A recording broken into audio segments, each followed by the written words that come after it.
Welcome to the football experience, where we are reacting to what this guy's achieved with England, an unbeaten run, top of the group.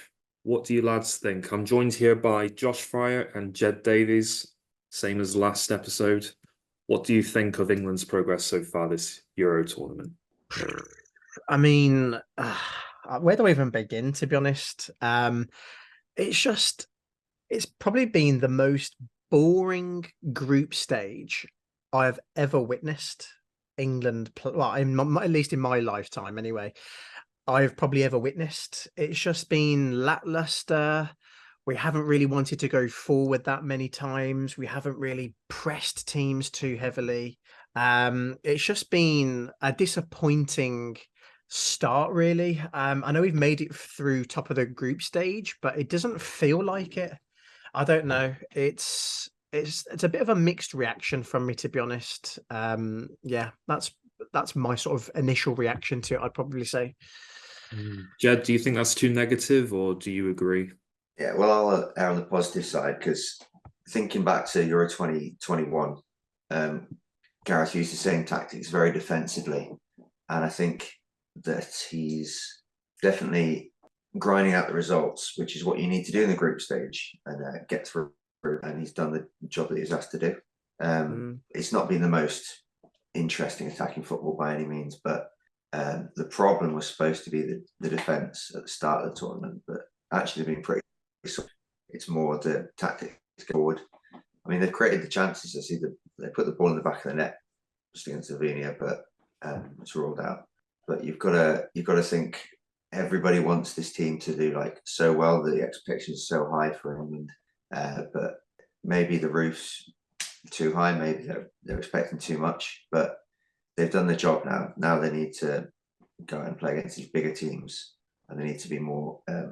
Certainly more interesting attacking wise and like more probing. So we'll see what that has to offer in the knockout stage. Yeah. Expectations for England are always very high, aren't they? Expectations not quite so high for certain other team, Scotland, who crashed out of the Euros earlier in the week. How do we feel they did? Me personally, I thought, they lacked the quality, not necessarily the desire or the effort. I think we saw a degree of desire and effort from them, especially in that game against Hungary, but they just weren't good enough at the end of the day. And you need a lot more quality than that to get anywhere in a tournament like this. What do you guys think, particularly of Group A, the other countries there as well? I mean, with Group A, I would probably say it's a difficult one, really, because I feel like every team has. Yeah, it's a tough group, isn't it? I mean, it's an easy. I mean, if you're Germany, you're laughing really, but I'd probably just say for Germany, it's been a very easy ride considering the teams that they've had. They've not really had much pushback from the other teams. We saw, obviously, we talked about it in the last podcast as well, the first Scotland game against them. Against Hungary, they were very dominant as well, although Hungary were pushing at times as well for a goal. Switzerland as well. I mean, like I say, Germany's not really had too much to worry about so much really in the tournament so far. But I feel like Scotland, I was watching that game actually against Hungary, and to be honest, I feel like it could have gone either way at times. But I feel like Scotland switched off in a lot of places, especially the last sort of 10 minutes. Hungary were pushing and pushing and pushing. They hit the post, Hungary did. Just, I think it was about 80 something minute. And then about 5 minutes later, they ended up scoring anyway. But yeah, I feel like at the end, I'd probably say Hungary deserved to go through. But yeah, it was definitely sort of a lackluster performance from Scotland, not playing players maybe they should have started with, like we talked about Shankland, not playing and starting, who could have been a key player in their team, I feel. He did really, really well leading up to the tournament, and I feel like not giving him that opportunity to shine in the Euros this year has done Scotland a disservice, to be honest. Yeah. Amen. Amen to that. Jed, what are your thoughts? Well, I don't think Hungary deserved the win against Scotland. It was kind of there's been so many games in these Euros, all the heartbreak, and not just the Scots, but also the Croats when they lost in Group B. Italy got that last minute equaliser. That was crazy, and I think that means the Croatians might be out now, depending on results. But oh yeah, I think England need to win 3-0 for the Croatians to go through, and now that hasn't happened, obviously, just 0-0. So the Croatians are up 2, and it's last minute injury time goals. So it's been so close, but yeah, it's just unlucky for the Scots. Really, they were hungry for it. Someone could say more hungry than England, but in the end, you got to have a good defense, and it was hard that they had Germany to start off with. So, but yeah, I think it's tough. Every game's tough, as I said before, and yeah, so that's how yours is. It's cruel, it's harsh, but gotta live with it. Yeah. So yeah, exactly. That's the reality, isn't it? You've got to play what you're up against, and they just weren't good enough. You've touched on Group B a little bit there by mentioning Croatia. What do we think of Spain and Italy? Obviously, finishing in the top 2. You would expect that looking on paper, but I would say Albania were surprisingly good. It doesn't look it on, looking at their results, loss, draw, loss, same record as Scotland, actually. But Albania played better than I think many expected them to. Well, what do you guys think? Yeah, no, I agree. We talked about this last week as well, didn't we? Excuse me, about Spain being favourites for the tournament and taking the tournament home with them. They're 9 points, undefeated. I can't remember if they've conceded a goal this tournament. From memory, I don't think they have, but they've just been dominant in every single aspect of their game. Defensively, they've been strong on the wings through the central. It kind of doesn't matter what kind of style Spain play, whether it's, as I say, it's more of a central directed approach to goal, or whether it's on the wings. Either way, they're finding goals left, right, and centre. And they've got a lot of talent in that squad, a lot of young players that have filled in the shoes from some absolute legends of the game. For example, like Sergio Busquets. You've got Iniesta, of course, used to play for them as well. But they've got their talent back. They've got their form back. Spain are a very dangerous team. And I think they are going to be a big trouble for a lot of teams going forward into the round of 16. I feel like they will can see them getting maybe to the semi-finals and the final. Spain, if they continue this winning form. But yeah, Croatia, it's the worst that they've performed for a while in a tournament. Typically, they're that team underdogs. They do well. Every single player plays for the badge, but they've just been very poor, especially in their couple of opening games, really. And so, unfortunately, through their performances, they kind of deserve to be in third. But, of course, it's kind of disappointing to see them sort of fall from where they were, even just the last tournament and the World Cup, even the last Euros as well. So, yeah, it's quite sad to see them go out at this stage in the groups, really. They've got an aging squad, haven't they? That's part of the problem. Time catches up with everyone, doesn't it? Yeah. Jed, what are your thoughts? It is interesting though that they actually have the same kind of formation as England. It's just they play it so differently with the 4-3-3. And obviously having Rodri as CDM is a massive help. I mean, Rice could do the same thing, but it's just it's the attacking version of that 4-3-3 that Gareth Southgate isn't really playing with England.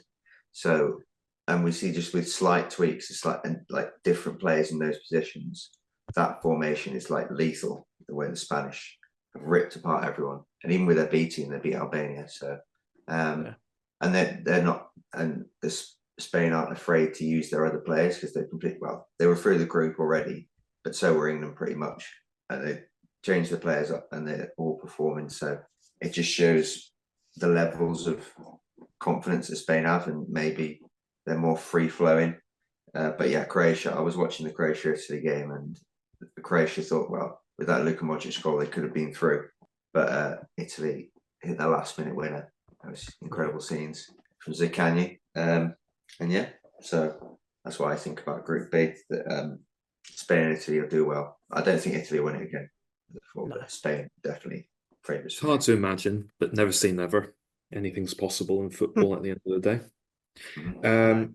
If we move on to Group D now, those games were played today as well. Bit of a shock. Austria topping the group. How do we feel about that? Back to you, Josh.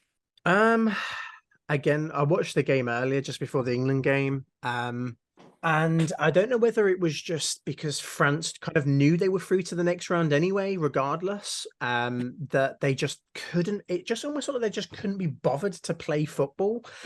There were so many intercepted passes from Upamecano. Kante was poor in this game as well, really, considering the first two games that he had been man of the match in both of them as well. But France just seemed lackluster. They were cruising, just chilling. They have nothing to worry about really, because they knew that they were through essentially to that next round. But Netherlands again performing pretty badly, really, considering Van Dijk ended up playing Sabitzer on side by about a mile. And then Sabitzer ended up putting it into the top corner of the roof of the net. Because of a mistake, he was playing too far backwards. And so, again, Austria deserved to win that game. But yeah, I'm surprised Austria got top of the table. I don't think anyone was expecting that whatsoever. So yeah, it's an interesting group, really, really interesting group. That one is definitely. What do you think, Jed? I think Austria are big dark horses. I think they could go far in the tournament. They've shown they can do it against the big teams. They were unlucky to lose against France for the first game with Mbappe before he got injured. Well, this knows, and he's back now. And so France looked more dangerous. Did you guys see the Poland penalty where Lewandowski retook it because they went off his line? Yeah, that's almost looking for it. But yeah, it's nice to see Poland got an actual point because they're not a bad team. It's just every team in that group is like levels. So that was one of the group of deaths for me. But we'll talk. The next group is the proper group of death as well. We're going to talk about our predictions for that one. Yes, well, we still have games to come, haven't we? The group stages aren't over, so we may as well talk about Group E first. We have Romania, Belgium, Slovakia, Ukraine, and if we look at our predictions that we've already settled on. I don't know if you have those in front of you ready, but I've got mine in front of me, and I've predicted 2-0 to Belgium against Ukraine and a 1-1 draw between Slovakia and Romania. What do you guys think? It's a tough one, isn't it? For Ukraine, Belgium, I've predicted 2-1 Belgium. I might change that tomorrow. But I don't know. I mean, Romania, I was looking at some statistics earlier. Romania in that group have the worst passing success rate and are top of I say top, they're joint top. But they've got the worst pass accuracy out of all of those three other teams that are in there with them. But they've probably showed the most heart out of any of them, being as perhaps one of the ones and favorite ones to go out really, of that particular group. But Belgium, again, it's a painful team to watch. Really, really painful. Like I said, I've put Belgium to go through 2-1. But anything's possible, really, with Lukaku missing chances every 5 minutes. And then Romania, Slovakia. I know. Romania, Slovakia, I've gone with a 2-1 Romania. So I don't know. It's a tough group to predict because nobody in their right mind thought that this layout for Group E at this stage of the tournament would look like that it is at the moment. All on 3 points, every single one again. Crazy. Yeah. So my predictions are: I think Ukraine and Belgium are going to draw 1-1. But also I think Slovakia and Romania are going to draw 0-0. So then it just comes down to goal difference. Wait, you think Ukraine will snatch a point against Belgium? Yeah, either that or Belgium wipe the floor with them. But I feel like it's going to be close. It's when the pressure's on, it does tend to wane on everyone. So it'll just come down to like a mistake or two. I'm surprised you haven't Rain- predicted for a 4-all goal fest. Yeah, that's I've calmed down a bit now. But I just feel like Belgium are struggling to score many goals, which I thought they wouldn't have any problem with. And also Ukraine, after their first game, was diabolical. They've picked up a lot, and they played well to get the win against Slovakia. Was it last game? So I feel like the Belgians are going to get snatched away, but I think they'll still go through though. It depends. It's just going to be very interesting. I predict the draws all around. Only one thing. Well, we had a couple of 0-0s tonight, so it's definitely possible. Group F. At the moment, at the top is Portugal. Doesn't look like, well, they're through for definite, but it also looks highly likely that they are going to remain top of the group as well, barring a crazy change of goal difference. Turkey currently in second, and then Czech Republic and Georgia both have a point each. So they have stuff to play for, is what I'm trying to say. So my predictions, just to get that out of the way, I've predicted Turkey 2, Czech Republic 1. And then in the Portugal game, I think Portugal will win 3-1. I'm giving Georgia a goal because more out of hope than expectation, but I'd like to see them grab a goal, even if it's against the odds. I agree. No. Start with you this time, Jed. I think Portugal will beat Georgia comfortably 4-1. I think Georgia will score there because, as we know, all the big teams aren't infallible.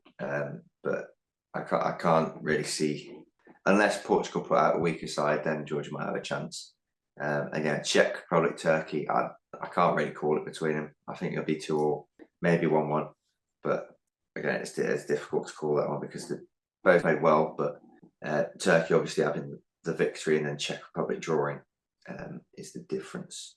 Yeah, it's going to be a close game, that one. Okay. Josh, what are your predictions? For Portugal, I've actually played my 2 times boost for that one. I've predicted.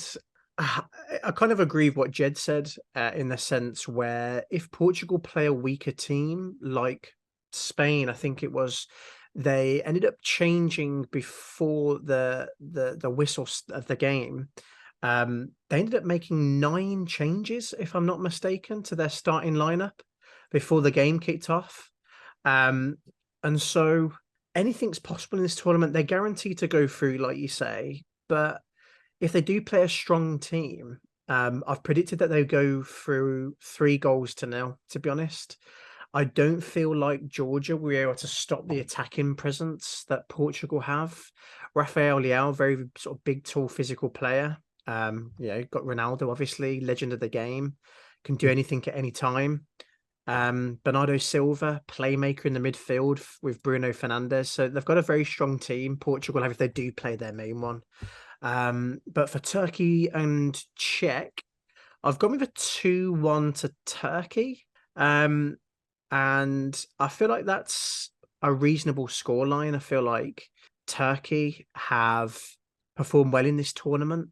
Arda Güler has played very well as well in this tournament. I've predicted him to score first in the for the Turks. So, and I don't get. I shouldn't have said anything. I'm just going to copy. I know you're going to steal my predictions now. I'll be like, write it down. And we're like, what's going on? Well, we've predicted the same score anyway. But I can see that being the case, a 2-1. I feel like Turkey. I can see Czech getting a goal. I can't see them winning against Turkey, but I've gone for a 2-1 victory for the Turks. Very good. So that's the group stages covered. That's where we're up to. Obviously, we have to wait till the weekend for the round of 16 to begin. What a tournament it's been so far. Any more thoughts before we move on? Can I do our best 11s? Or I'll start if you want. Best 11s. Yeah, well, who do we think has been the best team of the group stages from all the teams? Go on, you go first. I'll start. We can do like a collated one. So I reckon the Georgian keeper, Mamadashvili, has been incredible in a Portuguese group. If you've seen any of his saves, he's been playing well in the Spanish league as well. But yeah, he's been pretty outstanding because the Jordan defense is amazing. Right back, I've got Kimmich. That German team is crazy. Sorry, well, they didn't have too much of a difficult opposition. maybe Scotland, but yeah, so they were good. Cucurella at left back, he's just been fantastic. And then Pepe and Tart in the middle, absolute beasts. And then it's more difficult for the midfield, but I think Fabian Ruiz and De Bruyne in the middle, they've been the most creative players, and with Gala as well for Germany. And then Gakpo, Havertz, and Ronaldo on 3. I think they've all been fantastic as well. There's a few other arguments. I mean, Bernardo Silva, if you want to include him, but that's my general team. Any other position debate there? I mean, I've not had much time to think about it, to be honest. Josh, what do you think? Goalkeeper's a tricky one. To be honest, the young keeper against France this evening, actually, I feel like he had a really, really strong game today. He saved absolutely everything except for the penalty, pretty much. Yeah. I feel like he's had a very, very, very good game for them. Right back, I'd have to disagree with you there, Jed. I'd have to go with Carvajal as being the right back of choice for me, to be honest. Other centre back, maybe I'd be leaning more towards Ruben Diaz. I feel like he's had a very good tournament so far. He's not done much wrong. And Portugal are on form. Him and Pepe, I'd argue to say him and Pepe. They literally applauded him. Don't know if you saw that game. But everyone in the stands stood up and applauded Pepe's performance because of just how good he was. So I'd have to put those two in defence for me, Ruben Diaz and Pepe. Now, midfield, I mean, I'd have to go for left back there, of course. Left back's a bit of a tricky position. I'd probably go with the Swiss left back. I can't pronounce his name. I think it's like Mikel. Oh, I forgot what his last name is. Abisha.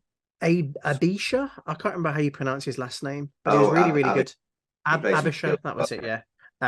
He's been fantastic. From a midfield, I've got to go with Kante because he got man of the match in both games for France to begin with. He's just shown that despite moving from Chelsea, I have no idea why Chelsea got rid of Kante, by the way. I talked about this in the last episode. He's been absolutely quality, except for the game today. He's been playing unbelievably well. Fabian Ruiz, as you mentioned, has been really, really good in this particular this tournament. I'd have to go with probably a bit of a surprise pick as well. I think you actually went with him as well, Jed. Arda Güler. I think he's had a really good tournament. Yeah, he played really well in the first game, especially. Yeah, absolutely. No, his goal was incredible. That finesse into the top corner was beautiful. The goal of the tournament so far for me, that is. Cam or sort of other midfield. I've just got to go with Bellingham, to be honest. I feel like, yes, he never had a great game today. Was really our only star player in the last game, and he scored, of course, in the game prior to that one. I'd probably go towards Gakpo as well on the left. I think you mentioned him as well to have in your team. I'd probably go with him as well. I don't think there's been many other wingers that have done what he's done in the tournament so far. He's had a very strong start to the Euros. He's had a few goals to his name as well. And he's one of the players in the Netherlands team that is just fighting for the badge the whole way through the game, it seems, as well. Up front, I know. Up front, who would I have up front? I have absolutely no idea. I'd probably be leaning towards... There haven't been many big strikers, have there? No, I'd probably lean to more towards maybe like a Havertz, maybe. Yeah, I said Havertz. Yeah, I'd probably just have to go for Havertz because of Germany's sort of performances, really, and him being a part of those. I'd probably have to go with him. So that would be my sort of best 11 really at the moment. I'd probably go for if I was to pick. It's up there. Yeah. Honourable mentions. There's quite a few we can do in there. Javen, anybody else we've missed? Any good players you've noticed? No, nothing to add, really. I think you've both covered that really well. Which takes us nicely on to the next segment, which I believe Josh has prepared something for us. Josh, do you want to take it away? Absolutely, guys. Yeah. So what we're gonna do, this is for everyone who's listening as well, at home. We're gonna do. I'm gonna give you 10 questions. And we're gonna do it in 2 sets. So I'm gonna give you one set of 5, and then we'll get the answers for those questions after I finish asking them. And then we'll go to the next set, and then we'll go through that set, and then we'll go through the answers afterwards. So obviously you guys as well, Javen and Jed, if you get a note ready, if you've got one up on your phones, same as you for whoever's listening at home. If you want to write something down, you can. No cheating. But we'll start with the first question if you guys are ready. You good? All good to go? Yeah. Almost. Awesome. Almost is quickly do some quick Google searches of some stuff. No, I'm joking. But they're all going to be they're all going to be Euros related. Just to add that to this as well. Obviously, we've got the Euros tournament underway at the moment, so they're all going to be Euros related. As I say, I'll ask the first set now, and then we'll go through the answers afterwards. I'll give you about 15 seconds of questions to think about, and then we'll move to the next one. Okay, so question number 1. Which country won the first ever UEFA European Championship in 1960? Time 15 seconds for you guys to have a little bit of a think about it. Same goes for you at home. And then, as I say, when you write down your answers, hopefully you do it within the time frame, we'll then go to our next question. Right, question number 2. Who scored the winning goal in Euro 2016 final for Portugal?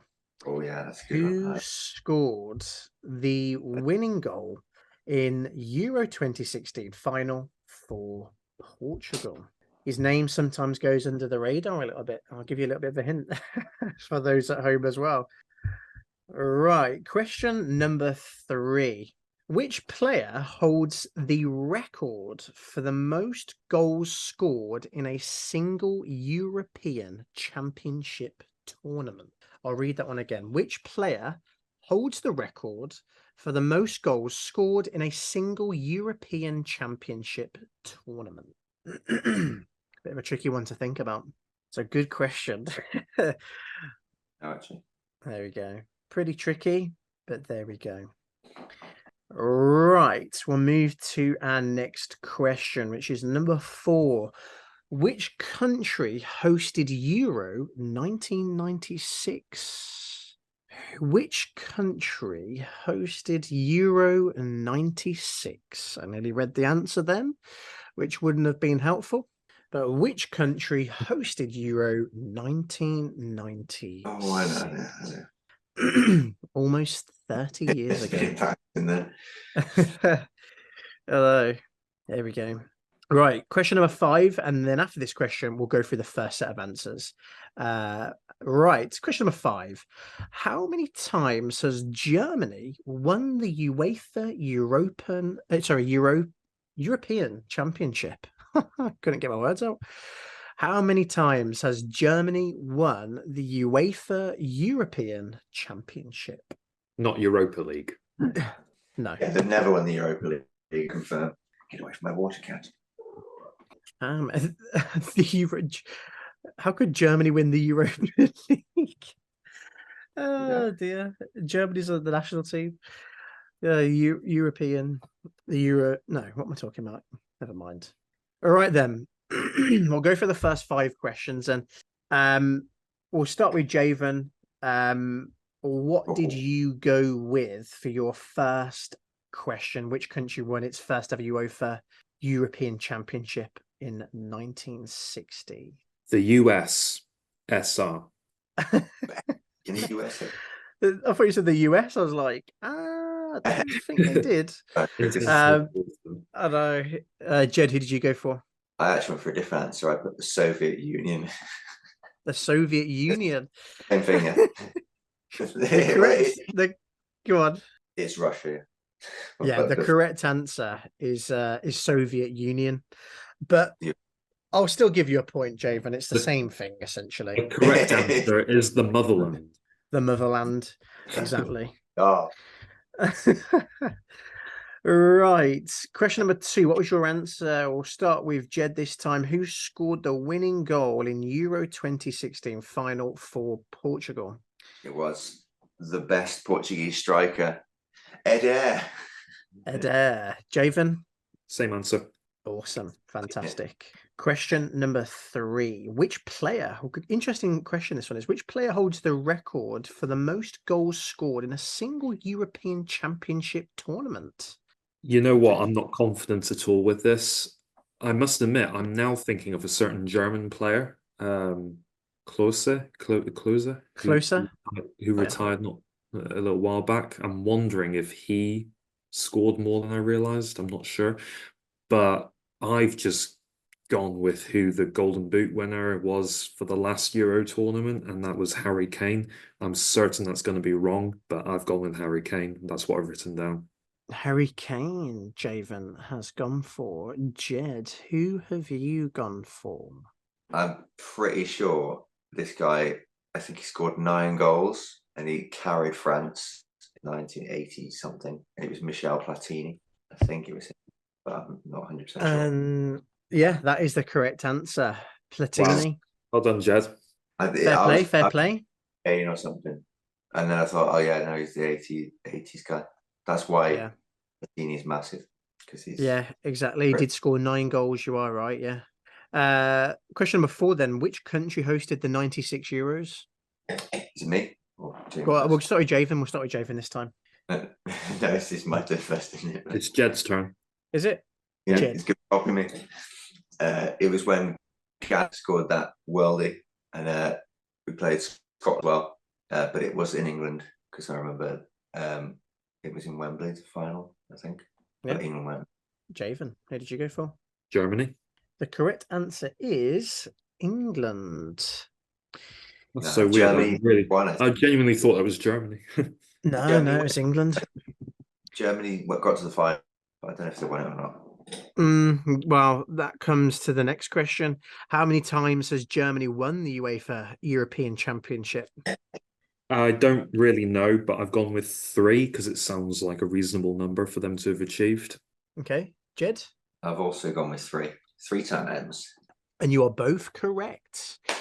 The times that they won it were 1972, 1980, and as we just talked about on that previous question, was 1996 when it was hosted in England, all those many, many years ago.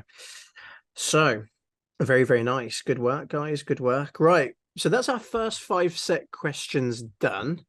We'll move to the next set of questions now. Of course, I'll start reading the question now, and same rules apply from the last round. For anyone at home listening as well, have a go to see and test your knowledge also. Jed's showing us his answers there as well. Right. Question 6 then. Who was the top scorer in Euro 2020? Now, I'm going to give you a bit of a hint here. There's 2 names. And I'll give you a point for both names that you get correct. Okay. So you get 2 points now because there's 2 players, both tied on the same amount of goals. And if you get them both correct, as I say, I'll give you a point for each. So see if you can name them. Who was the top scorer / scorers in Euro 2020? Give you another bit of time to think about this because it is a bit of a tricky one. I'm the other guy. A bit of a tricky question, this one is. But who was the top scorer in Euro 2020? As I say, there are 2 names that you'll get a point for each if you get them both correct. Right. Question number 7. Which 2 countries co-hosted Euro 2000. There's a double co-host, but which two European countries hosted the Euros in 2020? And again, if you get a point for each one of those, then you get 2 points. So yeah, there are 2 points up for grabs on this particular question as well. So some points to be made up here if you do manage to get one or if both of them correct, actually. Give you a bit of time to think about it. I'll read the question again as well for you guys at home. Which two countries hosted or co-hosted Euro 2000? There we go. Right. Question number 8. Good question, this one. What was the final score in the Euro 2012 final between Spain and Italy? What was the final score in the Euro 2012 final between Spain and Italy? This one. Would you like to know who won? It's hard because Spain won back to back, didn't they? They won the World Cup as well and the Euros. So there's lots of Spanish finals. There's within like 6 years. But you did manage to name. You did manage to guess how many times Germany had won the Euros. So just put something down that you think is, I don't know. Do I get bonus point if I name the scorers? No. Why would I give you bonus points for? Do I get bonus points if I can tell you what the weather was? The name of the referee. What pants was wearing on that day? Oh dear. Right then, we'll move to question number 9. It is now 2 more questions to go. So, which player has made the most appearances in UEFA European Championship history? Which player has made the most appearances in UEFA European Championship history? There we go. Who has made the most appearances in UEFA European Championship history? Well, I quickly drink some of my water. Right. Question number 10, final question. Which team was the surprise winner of Euro 2004? Finally,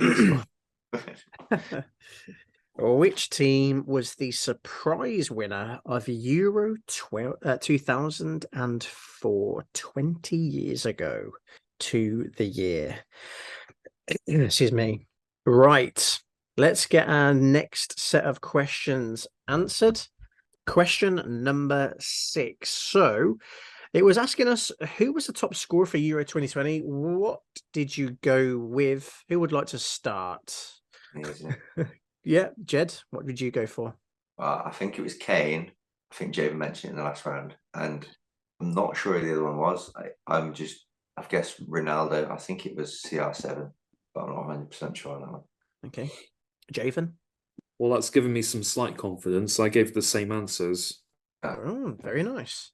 So yeah, the top scorers for that competition 2020 were Ronaldo and Patrick Schick. Yeah, both they got 5. Yeah, they got 5 goals. 5 goals each in that tournament. Hence why I went with the 2 players there. I'm sure I heard somewhere that Harry Kane got like the Golden Boot or whatever it was the World Cup. It was World Cup. It might have been the World Cup. Yeah, it might have been the World Cup. That's what's thrown me. That has. Yeah, okay, a point for Ronaldo anyway. Yeah, I'll split the point. There we go. Question number 7. Which 2 countries co-hosted Euro 2000? Tricky question. No idea. David? So I've gone Slovakia and Slovenia. I don't even think they were split then, were they? In the 90s. Sorry, in the 90s. In the 2000s, I think so, yeah. Who did you go with, Jed? I couldn't remember either. The only one I remember from recent time is Switzerland and Austria, but I'm pretty sure it's not in those 2008 or something. Okay. The 2 countries were Belgium and the Netherlands. Belgium and the Netherlands. I was thinking co-hosted. Netherlands. Right. No knowledge of that. Mm. Don't know how that slipped past. I remember now. Sea of orange everywhere. There we go. 5. I know. This is where age is an advantage to Jed. I know. Old age pensioner of the Me? podcast. Uh, Right. Question number 8. So it was, what was the final score in the Euro 2012 final between Spain and Italy? What did you go for, Jed? it is. Well, Fernando Torres scored it, and it was 1-0 to Spain. I think. I thought it was another one. I think it Javen? might have been the World Cup. I'm Go not on, Javen. confident at all, but I've gone with 2-0. 2-0. The answer is 4-0. it Spain was won 4-0. 4-0 in So the I'm closer. final. Are you closer? Half Do I a get the point. points? Wait, Half so a 1-0 point. was Euro 2008 then? Yeah. Torres scored. But there we go. 4-0.